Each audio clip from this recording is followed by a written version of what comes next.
السلام علیکم ورحمۃ اللہ وبرکاتہ۔ الحمد للہ رب العالمین والصلاة والسلام علی اشرف الانبیاء والمرسلین نبینا محمد وعلی آلہ وصحبہ اجمعین وبعد۔ معزز دینی بھائیو، جیسا کہ پچھلے کئی ایک پروگرام میں آپ کے سامنے دعا کی اہمیت، اس کی قدر و منزلت، دعا کے آداب اور اس کی قبولیت کے مخصوص اوقات و حالات سے متعلق گفتگو ہوئی تھی۔ آج کے اس پروگرام میں انشاءاللہ ہم اس بات کی وضاحت کریں گے کہ بندے مسلم کو اللہ سے کیا مانگنا چاہیے۔ ایک مسلمان اللہ تبارک و تعالی سے کس چیز کا سوال کرے، اللہ سے کیا مانگے؟ تو ایک مسلمان کو چاہیے کہ وہ اللہ تبارک و تعالی سے ہر چیز کا سوال کرے، دنیا و آخرت کی ہر بھلائی کا، اللہ تبارک و تعالی سے اپنی ہر مصیبت کے ازالے اور دفعیے کا سوال کرے۔ اللہ تبارک و تعالی وہی ہر چیز عطا کرنے والا، اور وہی اللہ تبارک و تعالی ہر مصیبت اور پریشانی کو ٹالنے والا ہے۔ اللہ تبارک و تعالی ہی کے پاس ساری چیزوں کے خزانے ہیں، اسی کے پاس ساری چیزوں کی ملکیت ہے، وہی اللہ ہر چیز کے عطا کرنے پر قادر ہے۔ اللہ نے قرآن کریم میں فرمایا، وَإِن مِّن شَيْءٍ إِلَّا عِندَنَا خَزَائِنُهُ وَمَا نُنَزِّلُهُ إِلَّا بِقَدَرٍ مَّعْلُومٍ، کہ اور جتنی بھی چیزیں ہیں ان سب کے خزانے ہمارے پاس ہیں، اور ہم ہر چیز کو اس کے مقررہ اندازے سے اتارتے ہیں۔ اور اللہ نے ایک دوسری آیت کریمہ میں فرمایا، وَلِلَّهِ خَزَائِنُ السَّمَاوَاتِ وَالْأَرْضِ، کہ آسمان و زمین کے خزانے اللہ کے لیے ہیں۔ تو آسمان و زمین کے خزانے، ہر خیر اور بھلائی، ہر چیز کی قدرت اور ملکیت، یہ اللہ رب العالمین کے پاس ہے۔ لہذا اللہ رب العالمین سے ہر چیز کا سوال کیا جائے۔ ایک بندے مسلم جس چیز کا بھی محتاج ہو، ضرورت مند ہو، اللہ تبارک و تعالی سے مانگے اور سوال کرے، اللہ تبارک و تعالی سے اپنی مصیبتوں کے ازالے کے لیے دعائیں کرے۔ نبی اکرم صلی اللہ علیہ وسلم نے ہمیں احادیث مبارکہ میں ان اہم چیزوں کی تعلیم دی ہے جو ایک بندے مسلم کی زندگی میں انتہائی اہم ہے۔ اللہ تبارک و تعالی سے خصوصی طور پر ان کا سوال کیا جائے۔ یہ چیزیں دنیا کے مال و متاع، دنیا کے مال و زر اور دنیا کی ہر چیز سے اعلیٰ و برتر اور دنیا کی ہر چیز سے قیمتی ہیں۔ اللہ تبارک و تعالی سے بالخصوص ان چیزوں کا سوال کیا جائے۔ ان میں سے سب سے پہلے نمبر پر ہدایت کا سوال کرنا ہے۔ ہدایت یہ ایک عظیم نعمت ہے۔ جس شخص کو دین اسلام کی ہدایت مل گئی، صراط مستقیم کی ہدایت مل گئی، نیکیوں پہ چلنے کی ہدایت مل گئی، اس سے بڑی کوئی نعمت نہیں ہے۔ یہ دنیا کی سب سے عظیم نعمت ہے جو ایک انسان کو حاصل ہوتی ہے۔ لہذا ایک مسلمان اللہ تبارک و تعالی سے بالخصوص ہدایت کا سوال کرے۔ ہدایت کا عطا کرنے والا یہ اللہ رب العالمین ہے۔ اللہ نے قرآن کریم کی ایک آیت کریمہ میں فرمایا، مَن يَهْدِ اللَّهُ فَهُوَ الْمُهْتَدِ وَمَن يُضْلِلْ فَلَن تَجِدَ لَهُ وَلِيًّا مُرْشِدًا، کہ اللہ تبارک و تعالی جسے ہدایت دے دے وہی ہدایت یافتہ ہے، اور اللہ تبارک و تعالی جسے گمراہ کر دے اس کے لیے تم کوئی معین و مددگار یا کوئی رہنما نہیں پاؤ گے۔ اللہ نے ایک دوسری آیت کریمہ میں نبی اکرم صلی اللہ علیہ وسلم کو خطاب کر کے فرمایا، انک لا تہدی من احببت ولکن اللہ یہدی من یشاء، کہ اے نبی صلی اللہ علیہ وسلم آپ جسے چاہیں اسے ہدایت نہیں دے سکتے، بلکہ اللہ تبارک و تعالی جسے چاہتا ہے ہدایت سے نوازتا ہے۔ تو ہدایت یہ اللہ کے ہاتھ میں ہے، اللہ جسے چاہتا ہے ہدایت دیتا ہے، لہذا اللہ تبارک و تعالی سے ہدایت کا سوال کیا جائے۔ اسی لیے ہمیں حکم ہوا کہ ہم نماز کی ہر رکعت میں سورہ فاتحہ پڑھیں، اور اس سورہ فاتحہ میں اللہ سے ہم یہ دعا کرتے ہیں، اہدنا الصراط المستقیم، کہ اے اللہ تبارک و تعالی تو ہمیں سیدھے راستے کی ہدایت دے دے۔ اس ہدایت کی اہمیت کی وجہ سے اس شخص کے لیے بھی بشارت ہے جو کسی شخص کے لیے ہدایت کا ذریعہ اور سبب بن جائے۔ نبی اکرم صلی اللہ علیہ وسلم نے حضرت علی رضی اللہ عنہ کو خطاب کر کے فرمایا، لِأَن يَهْدِيَ اللَّهُ بِكَ رَجُلًا وَاحِدًا خَيْرٌ لَكَ مِنْ حُمْرِ النَّعَمِ، کہ اے علی، اللہ تبارک و تعالی تمہارے ذریعے سے ایک آدمی کو ہدایت دے دے، یہ تمہارے لیے سرخ اونٹوں سے بہتر ہے۔ عرب کے یہاں سرخ اونٹ انتہائی نفیس، عمدہ اور قیمتی چیز مانے جاتے تھے۔ معنی یہ ہوا کہ تمہارے لیے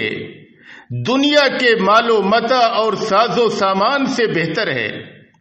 کہ اللہ تبارک و تعالی تمہارے ذریعے سے کسی ایک آدمی کو ہدایت دے دے۔ تو اللہ تبارک و تعالی سے ہدایت کا سوال کیا جائے، یہ دنیا کی ساری نعمتوں میں سب سے بڑی نعمت ہے جو ایک انسان کو مل جائے۔ اسی طریقے سے دوسرے نمبر پہ اللہ تبارک و تعالی سے اپنے گناہوں کی معافی کا سوال کیا جائے۔ ہر شخص خطا کار ہے، گنہگار ہے، ہر مسلمان سے گناہ ہوتے ہیں، خطائیں ہوتی ہیں، لہذا ایک مسلمان شب و روز کے مختلف لمحات اور اوقات میں اللہ تبارک و تعالی سے اپنے گناہوں کی معافی کا سوال کرے۔ نبی اکرم صلی اللہ علیہ وسلم نے فرمایا، یا ایھا الناس توبوا الی اللہ واستغفروہ، کہ اے لوگو تم اللہ تبارک و تعالی کی بارگاہ میں اپنی گناہوں سے توبہ کرو اور اس اللہ سے اپنے گناہوں کی معافی کا سوال کرو۔ پھر آپ نے فرمایا کہ میں اللہ تبارک و تعالی کی بارگاہ میں 100 مرتبہ یا اس سے بھی زیادہ توبہ و استغفار کرتا ہوں۔ حضرت عبداللہ بن عمر رضی اللہ عنہ بیان کرتے ہیں کہ ہم گنتے تھے کہ نبی اکرم صلی اللہ علیہ وسلم ایک مجلس میں 100 بار استغفار کیا کرتے تھے۔ آپ صلی اللہ علیہ وسلم یہ کہتے تھے، رب اغفر لی وتب علی انک انت التواب الرحیم، کہ اے اللہ تبارک و تعالی تو مجھے بخش دے، میری توبہ کو قبول فرما لے، بے شک تو توبہ کا قبول کرنے والا اور بندوں پر رحم و کرم فرمانے والا ہے۔ لہذا ایک مسلمان کثرت سے اللہ تبارک و تعالی کی بارگاہ میں رب سے اپنے گناہوں کی معافی کا سوال کرے۔ حضرت انس رضی اللہ عنہ بیان کرتے ہیں کہ میں نے نبی اکرم صلی اللہ علیہ وسلم کو فرماتے ہوئے سنا کہ آپ صلی اللہ علیہ وسلم کہہ رہے تھے کہ اللہ تبارک و تعالی فرماتا ہے، یا ابن آدم لو بلغت ذنوبك عنان السماء ثم استغفرتنی غفرت لك ولا ابالی، کہ اے انسان، اگر تمہارے گناہ آسمان کی بلندیوں تک پہنچ جائیں، پھر تم مجھ سے اپنے گناہوں کی معافی کا سوال کرو تو میں تمہیں معاف فرما دوں گا اور کوئی پرواہ نہ کروں گا۔ تو اللہ تبارک و تعالی سے گناہوں کی معافی کا سوال کیا جائے، رب کی بارگاہ میں کثرت سے استغفار کیا جائے، چلتے پھرتے ہوئے راتوں دن کے مختلف لمحات میں اپنے بسترے پہ لیٹے ہوئے اللہ تبارک و تعالی سے اپنے گناہوں کی معافی کا سوال کیا جائے۔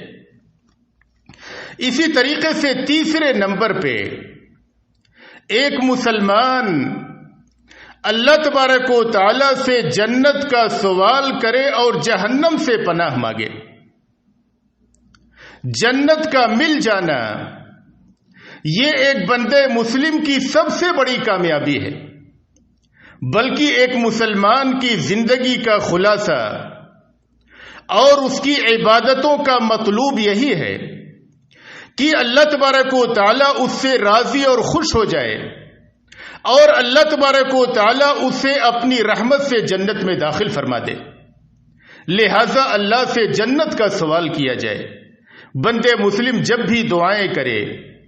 اللہ تبارک و تعالیٰ سے جنت مانگے۔ اللہ نے قرآن کریم میں فرمایا فَمَنْ زُحْزِحَ عَنِ النَّارِ وَأُدْخِلَ الْجَنَّةَ فَقَدْ فَازَ، کہ جو آدمی جہنم سے بچا لیا گیا اور جنت میں داخل کر دیا گیا وہ شخص کامیاب ہو گیا، وہ بندے مسلم کامیاب ہو گیا جسے جنت حاصل ہو گئی۔ حضرت انس بن مالک رضی اللہ عنہ بیان کرتے ہیں کہ نبی اکرم صلی اللہ علیہ وسلم نے فرمایا من سأل اللہ الجنت 3 مرات قالت الجنہ اللہم ادخلہ الجنہ،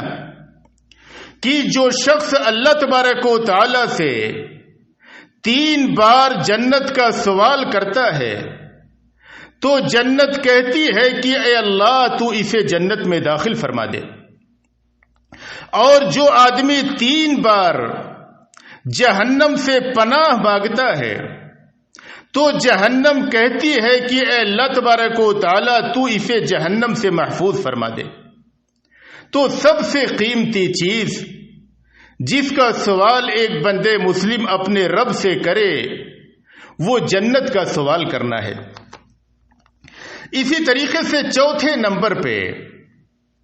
انتہائی اہم چیز اور انتہائی قیمتی چیز جس کا سوال ایک بندے مسلم کو اللہ سے کرنا چاہیے اور اللہ سے بار بار مانگنا چاہیے وہ عافیت کا سوال ہے کہ اللہ تبارک و تعالیٰ اسے دنیا و آخرت میں عافیت عطا کر دے۔ اللہ تبارک و تعالیٰ اسے دنیا میں مشکلات و مصائب سے، شرور و بلایا سے، ایک دوسرے کی پریشانیوں اور تکلیفوں سے اللہ محفوظ فرما دے، اور آخرت میں اللہ تبارک و تعالیٰ اسے عافیت میں رکھے، اسے جنت نصیب فرما دے۔ اللہ سے عافیت کا سوال کیا جائے۔ حضرت عباس بن عبد المطلب رضی اللہ عنہ بیان کرتے ہیں کہ میں نے نبی اکرم صلی اللہ علیہ وسلم سے کہا کہ اے نبی صلی اللہ علیہ وسلم مجھے کوئی چیز سکھلا دیجئے، کچھ کلمات سکھلا دیجئے جس کے ذریعے سے میں اللہ تبارک و تعالی سے دعا کروں اور مانگوں۔ تو آپ صلی اللہ علیہ وسلم نے فرمایا کہ صلی اللہ العافیہ، تم اللہ تبارک و تعالی سے عافیت کا سوال کرو۔ حضرت عباس بن عبد المطلب کہتے ہیں کہ کچھ دنوں کے بعد پھر میں دوبارہ نبی اکرم صلی اللہ علیہ وسلم کے پاس آیا اور میں نے کہا کہ اے نبی صلی اللہ علیہ وسلم مجھے کچھ سکھلا دیجئے جس کے ذریعے سے میں اللہ سے دعا کروں، اللہ سے مانگوں۔ تو آپ صلی اللہ علیہ وسلم نے فرمایا کہ صلی اللہ العافیہ فی الدنیا والآخرہ، تم اللہ تبارک و تعالی سے دنیا و آخرت کی عافیت کا سوال کرو کہ اللہ تبارک و تعالیٰ تمہیں عافیت عطا کر دے۔ حضرت ابو بکر صدیق رضی اللہ عنہ کہتے ہیں کہ ایک بار میں نے نبی اکرم صلی اللہ علیہ وسلم کو منبر پہ فرماتے ہوئے سنا، صلی اللہ العفو والعافیہ فإن أحدا لم يعط بعد اليقین خیرا من العافیہ، کہ اے لوگو تم اللہ تبارک و تعالی سے اپنے گناہوں کی معافی کا اور عافیت کا سوال کرو، اس لیے کہ ایمان کے بعد کوئی بندے مسلم عافیت سے بہتر کوئی چیز عطا نہ کیا گیا۔ جس شخص کو عافیت مل گئی، امراض و بلایا سے، مصیبتوں سے، پریشانیوں سے، بد امنی سے، شرور سے، فتن سے، ان ساری چیزوں سے جسے عافیت مل گئی، اسے بہت بڑی چیز مل گئی، اسے بہت بڑی چیز مل گئی۔ لہذا اللہ تبارک و تعالی سے اپنی دعاؤں میں عافیت کا سوال کیا جائے۔ حضرت ابو ہریرہ رضی اللہ عنہ بیان کرتے ہیں کہ نبی اکرم صلی اللہ علیہ وسلم نے فرمایا کہ بندے مسلم جو دعائیں کرتا ہے ان میں سب سے افضل دعا یہ ہے کہ بندے مسلم کہے، اللہم انی اسألک المعافات فی الدنیا والآخرہ، کہ اے اللہ تبارک و تعالی میں تجھ سے دنیا و آخرت میں عافیت کا سوال کرتا ہوں۔ ایک مسلمان اللہ سے ہر چیز مانگے، لیکن ان میں سے سب سے اہم چیز اللہ تبارک و تعالی سے عافیت کا سوال کرے۔ اسی طریقے سے پانچویں چیز جس کی ایک بندے مسلم کو کثرت سے دعائیں کرنی چاہیے اور اللہ تبارک و تعالی سے بار بار مانگنا چاہیے، وہ دین پر ثابت قدمی ہے۔ ایک بندے مسلم کو ہدایت کا مل جانا، نیکیوں کی توفیق کا مل جانا، اعمال صالحہ کا انجام دے لینا، یہ ایک اہم ترین نعمت ہے۔ لیکن اس سے بڑی نعمت یہ ہے کہ ایک مسلمان کو ان نیکیوں پر ثابت قدمی عطا ہو جائے، وہ ان نیکی کے کاموں پہ، بھلائی کے کاموں پہ برقرار رہے۔ اسی لیے نبی اکرم صلی اللہ علیہ وسلم اکثر یہ دعا پڑھتے تھے، یا مقلب القلوب ثبت قلبی علی دینک، کہ اے دلوں کے پھیرنے والے میرے دل کو اپنے دین پر ثابت فرما دے۔ حضرت ام سلمہ رضی اللہ عنہا بیان کرتی ہیں کہ جب میں نے نبی اکرم صلی اللہ علیہ وسلم کو کثرت سے یہ دعا پڑھتے ہوئے سنا، آپ صلی اللہ علیہ وسلم یہ پڑھتے تھے، یا مقلب القلوب ثبت قلبی علی دینک، کہ اے دلوں کے پھیرنے والے تو میرے دل کو اپنے دین پر ثابت فرما دے، اپنے دین پر جما دے۔ حضرت ام سلمہ کہتی ہے کہ میں نے پوچھا کہ اے نبی صلی اللہ علیہ وسلم آپ اتنی کثرت سے یہ دعا کیوں پڑھتے ہیں؟ تو آپ صلی اللہ علیہ وسلم نے فرمایا کہ اے ام سلمہ، بندوں کے دل اللہ تبارک و تعالیٰ کی 2 انگلیوں کے بیچ ہیں، اللہ تبارک و تعالیٰ انہیں جیسے چاہتا ہے الٹتا پلٹتا رہتا ہے، لہذا میں اللہ سے دعا کرتا ہوں کہ اے اللہ تبارک و تعالیٰ تو میرے دل کو اپنے دین پر ثابت رکھ، اپنے دین پر ثابت قدمی مجھے عطا فرما۔ لہذا ایک مسلمان کو چاہیے کہ اللہ تبارک و تعالیٰ سے دین پر ثابت قدمی کا سوال کرے۔ اسی طریقے سے ایک مسلمان اپنی دعاؤں میں جس اہم چیز کا اللہ سے سوال کرے وہ نعمتوں کے دوام کا، کہ اللہ تبارک و تعالیٰ نے جو نعمتیں عطا کی ہیں وہ نعمتیں برقرار رہیں، وہ نعمتیں زائل نہ ہوں۔ اللہ نے جو دین کی نعمت عطا کی ہے، اللہ تبارک و تعالیٰ نے جو صحت اور تندرستی کی نعمت عطا کی ہے، اللہ نے مال کی جو نعمت عطا کی ہے،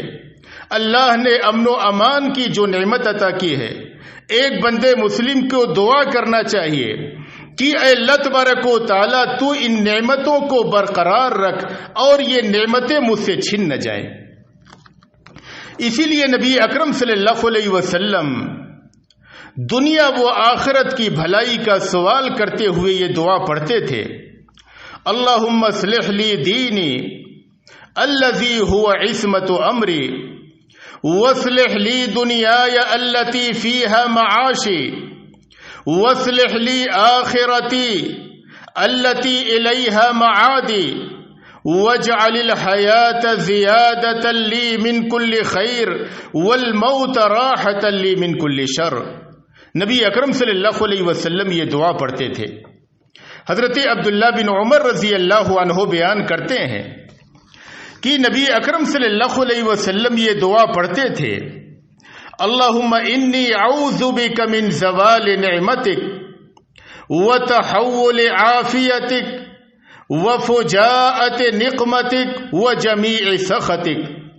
کہ اے اللہ میں تیری پناہ چاہتا ہوں تیری نعمت کے خاتمہ سے، تیری عافیت کے بدامنی میں تبدیل ہو جانے سے، تیری اچانک سزا سے اور تیری تمام تر ناراضگی سے۔ لہذا ایک مسلمان اللہ تبارک و تعالیٰ سے دعائیں کرے، اللہ سے مانگے اور اللہ سے ہر چیز کا سوال کرے، لیکن یہ اہم چیزیں جو ایک مسلمان کی زندگی میں انتہائی اہم ہیں، اللہ تبارک و تعالیٰ سے بالخصوص ان اہم چیزوں کی دعائیں کرے اور اللہ تبارک و تعالیٰ سے یہ قیمتی اور یہ اہم چیزیں مانگے اور اپنی دعاؤں میں ان کو خصوصی طور پہ شامل کرے۔ اللہ تبارک و تعالیٰ سے دعا ہے کہ اللہ تبارک و تعالیٰ ہمیں اللہ سے ہر چیز کے سوال کرنے کی توفیق عطا فرمائے اور خصوصاً ہمیں توفیق عطا فرمائے کہ ہم اللہ سے عافیت کا سوال کریں، اللہ سے ہدایت کا سوال کریں، اللہ سے جنت مانگیں، اللہ تبارک و تعالیٰ سے اس کی نعمتوں کے دوام کا سوال کریں۔ اے اللہ تبارک و تعالیٰ تو جب تک ہمیں اس دنیا میں رکھ، ایمان و اسلام پہ رکھ، اور جب ہمارا خاتمہ ہو ایمان و اسلام پہ ہو۔ وآخر دعوانا ان الحمد للہ رب العالمین۔